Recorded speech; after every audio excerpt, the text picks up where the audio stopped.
शास्त्रों के अनुसार सूर्यदेव एवं देवी छाया के पुत्र शनिदेव को क्रूर ग्रह की संज्ञा दी गई है। शनिदेव को न्याय का देवता कहा जाता है। इसके साथ ही उन्हें कर्म फल दाता भी कहते हैं। पुराणों और शास्त्रों में भगवान शिव को शनिदेव का गुरु बताया गया है और सभी को ये पता है कि शनिदेव महादेव के बहुत बड़े भक्त हैं और सभी को ये भी लगता है कि उन्हें कर्म फल दाता की उपाधि भी महादेव ने ही दी थी। लेकिन बहुत कम लोग ये बात जानते हैं कि शनिदेव को कर्म फल दाता बनाने का विचार भगवान विष्णु को आया था और शनिदेव भगवान कृष्ण के भक्त भी हैं। तो ऐसा क्या हुआ कि शनिदेव ने श्री कृष्ण पे अपनी वक्र दृष्टि डाली और उसके उपरांत श्री कृष्ण को क्या हुआ? आइए, इस कथा का आरंभ होता है श्री कृष्ण के जन्म से। दरअसल श्री कृष्ण के जन्म पर सभी देवी देवता उनका दर्शन करने के लिए गोकुल पहुँचे थे और उनके दर्शन किए थे। इस दौरान शनिदेव भी गोकुल पहुँचे, लेकिन भगवान श्री कृष्ण ने उन्हें गोकुल के द्वार पर ही रोक दिया। उन्हें दर्शन की आज्ञा नहीं मिली। लेकिन ऐसा क्यों हुआ कि उन्हें गोकुल आने नहीं दिया गया?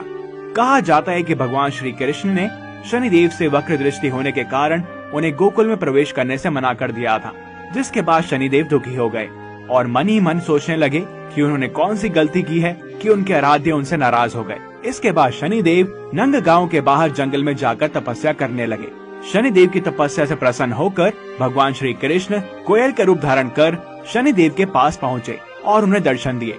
जिसके बाद भगवान श्री कृष्ण ने शनिदेव से कहा कि आप तो न्यायाधीश हैं, आपके द्वारा ही पापियों और अत्याचारियों को दंड दिया जाता है ताकि धर्म की रक्षा हो सके। श्री कृष्ण ने कहा कि मैं चाहता हूँ कि आप मेरे गोकुल धाम की सदैव रक्षा करें और यहाँ प्राणियों पर अपनी वक्र दृष्टि ना डालें और आप यहीं पर निवास करें। भगवान श्री कृष्ण ने कहा, मैं चाहता हूँ कि आप मेरे साथ यहीं पर निवास करें। श्री कृष्ण ने शनिदेव से कहा कि मैं आपसे यहाँ कोयल के रूप में मिला हूँ, इसलिए आज से यह स्थान कोकिला वन के नाम से जाना जाएगा। यहाँ पर कोयल के मधुर स्वर हमेशा गूंजेंगे। कोकिला वन के बारे में गरुड़ पुराण और नारद पुराण में भी बताया गया है। माना जाता है कि यहाँ पर भगवान श्री कृष्ण और शनिदेव के दर्शन करने मात्र से ही साढ़े साती और शनि की ढैया हमेशा के लिए समाप्त हो जाती है। इसको लेकर एक और प्रचलित कथा है श्री कृष्ण और शनिदेव की। कई वर्षों के उपरांत जब शनिदेव को कर्मफल दाता की उपाधि मिल गई थी तो उन्होंने सभी देवताओं को कर्मों के अनुसार फल देने शुरू किए। इनमें महादेव, नारायण और हनुमान जी भी शामिल थे। महादेव को भी शनि की वक्र दृष्टि का सामना करना पड़ा था, लेकिन जब वही दृष्टि शनिदेव ने भगवान श्री कृष्ण पर डाली तो कुछ अद्भुत हुआ। दरअसल शनिदेव ने दृष्टि श्री कृष्ण और राधा दोनों पर ही डाली थी, जिसके बाद भगवान श्री कृष्ण ने शनि की दृष्टि का स्वागत किया। शनिदेव ने जैसे अपनी दृष्टि भगवान श्री कृष्ण पर डाली तो सभी देवी देवता यहाँ तक कि महादेव भी व्यतीत हो गए थे। लेकिन शनिदेव की वक्र दृष्टि का राधा कृष्ण पर विपरीत असर हुआ। पहले जब किसी पर वक्र दृष्टि डलती थी तो बिल्कुल मायूसी और जीवन तहस नहस हो जाता था, लेकिन जैसे ही शनि की दृष्टि श्री कृष्ण पर आई तो उनका तेज और बढ़ गया और चारों ओर हरियाली छा गई और सारा वातावरण सुंदर हो गया। श्री कृष्ण और भी प्रभावशाली हो गए। शनिदेव ये देखकर हैरान हो गए थे। तब श्री कृष्ण ने उन्हें बताया कि ये तो उनकी ही लीला थी। वो संसार को ये दिखाना चाहते थे कि शनिदेव से भयभीत होने की आवश्यकता नहीं है। शनिदेव को सभी एक क्रूर देवता के रूप में देखते थे और श्री हरि इसी चीज को दूर करना चाहते थे। उन्होंने दर्शाया कि अगर हम अच्छे हों तो शनिदेव की वक्र दृष्टि आपको अच्छे फल देती है। शनि क्रूर नहीं है, बल्कि जिसके भी कर्म क्रूर होंगे उनके लिए वो क्रूर हैं, बाकियों के लिए तो वो संबंधी हैं। एक बार फिर से श्री कृष्ण ने अपनी लीला से संसार को दर्शाया कि कैसे कर्म और धर्म का पालन कर आप इस संसार में वृद्धि पा सकते हैं। यहाँ तक कि क्रूर कहलाए जाने वाले शनिदेव भी आपको दंडित नहीं करेंगे। इसलिए जिसकी भी शनि साढ़े साथी या महादशा या शनि की ढैया चल रही हो तो वो श्री कृष्ण की सच्ची श्रद्धा से पूजा करे। निश्चित तौर पर कुछ समाधान मिलेगा और अपने कर्मों को भी ठीक रखें, क्योंकि शनि की दृष्टि अच्छे कर्म होने पर रंग को भी राजा बना देती है और बुरे कर्म होने पर अच्छे खासे राजाओं को भी तबाह कर देती है। इसलिए अभिमान और द्वेष से दूर रहें और प्रभु की लीला का आनंद लें। शनिदेव की वक्र दृष्टि से श्री कृष्ण के अलावा अगर कोई बच पाया है तो वो है हनुमान जी।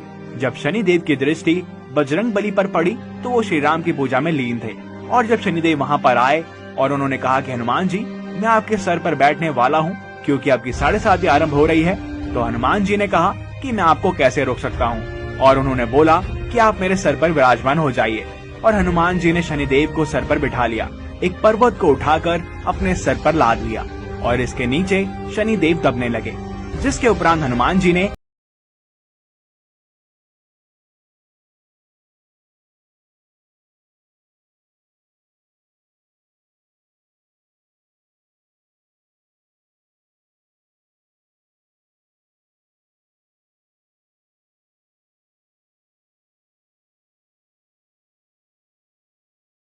भक्तों पर भी अपना प्रकोप नहीं डालूंगा, और जो भी आपकी सच्चे मन से भक्ति करेगा तो मेरे 7.5 का प्रभाव उस पर कम होगा।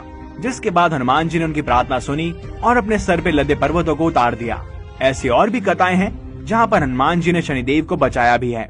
हनुमान जी ने शनिदेव को रावण से बचाया था, और जब बजरंगबली ने शनिदेव को रावण से बचाया तो शनिदेव ने अपनी वक्र दृष्टि को रावण पर डाला, जिसके उपरांत सारी लंका तबाह हो गई और रावण का साम्राज्य खत्म। इसलिए कहते हैं कि शनिदेव को प्रसन्न करने के लिए बजरंगबली की सच्चे दिल से आराधना करें, और सच्चे हनुमान भक्त जिनका मन साफ होता है उन्हें शनिदेव कभी भी परेशान नहीं करते हैं। शनिदेव ने महादेव पर जब अपनी वक्र दृष्टि डाली तो एक अद्भुत चीज हुई।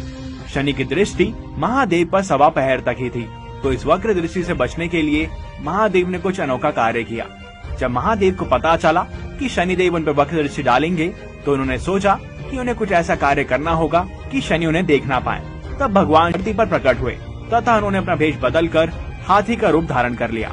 धरती पर पूरे दिन वे हाथी का रूप धारण करें इधर उधर विचरण करते रहे, और जब शाम हुई तो महादेव ने सोचा कि अब शनिदेव मेरे ग्रह से जाने वाले हैं, अतः मुझे मेरे वास्तविक स्वरूप में आ जाना चाहिए। भगवान शिव अपना वास्तविक रूप धारण कर कैलाश पर्वत पर लौट गए। जब महादेव शिव प्रसन्न मुद्रा में कैलाश पर्वत पर पहुँचे तो वहाँ पर पहले से ही मौजूद शनिदेव उनकी प्रतीक्षा कर रहे थे। शनिदेव को देखते ही महादेव बोले, हे शनिदेव, देखो तुम्हारी वक्र दृष्टि का मुझ पर कोई प्रभाव नहीं हुआ तथा आज मैं सारा दिन तुमसे सुरक्षित रहा। भगवान शिव की बातों को सुन शनिदेव मुस्कुराए और बोले, हे प्रभु, मेरी दृष्टि से ना कोई देव बच पाया है और ना ही कोई दानव, यहाँ तक कि आप पर भी आज पूरे दिन मेरी वक्र दृष्टि का प्रभाव रहा। जिसके बाद भगवान शिव ने आश्चर्यचकित होकर शनिदेव से पूछा, आखिर ये कैसे संभव हुआ। इस पर शनिदेव शिव से बोले, प्रभु, मेरी दृष्टि के कारण ही आपको आज सारा दिन देव योनि से पशु योनि में जाना पड़ा, और इस प्रकार आप मेरी वक्र दृष्टि के पात्र बने। तो जब रावण जैसा ज्ञानी और यहाँ तक कि खुद महादेव शनिदेव की दृष्टि से नहीं बच पाए तो हम मनुष्य कैसे बचेंगे। सभी को अपने कर्मों का हिसाब देना पड़ता है, और उसी का फल हमें अपने इसी जीवन में मिल जाएगा। मृत्यु के उपरांत भी कर्मों का फल मिलता है, जो कि शनि के भाई यम देते हैं। तभी कहा जाता है कि अगर शनि को प्रसन्न करना है तो अपने कर्म अच्छे रखें। निश्चित तौर पे आपको उनका अच्छा फल आज नहीं तो कल जरूर मिलेगा।